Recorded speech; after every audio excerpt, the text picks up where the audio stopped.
आज आम बाहरी जाइलु गोपीनाथपुर अभिमुखे मो मौनी मैंने कहले आज चलो जा गोपीनाथपुर आम कहले चलो आम आज मौनी मान सहित गोपीनाथपुर पहुँच जाइए से रिल्स करेंगे बोले आते मुझे बुलाबुली करने आसती किसी वीडियो बनईदेनी आउ चलो देखिए केमती कौन व्यू अच्छी एमती किसी व्यू अच्छी गोपीनाथपुर आप देखिए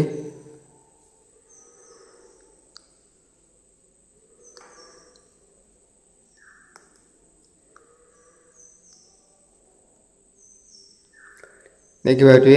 एमती किसी एपटर व्यू अच्छी आप देखिए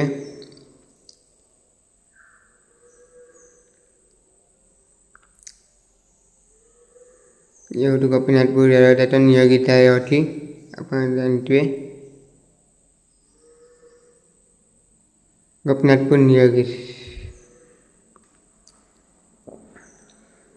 जगह एक रिल्स कौली आप देखिए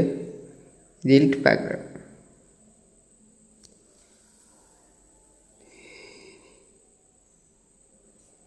देखिए गोपीनाथपुर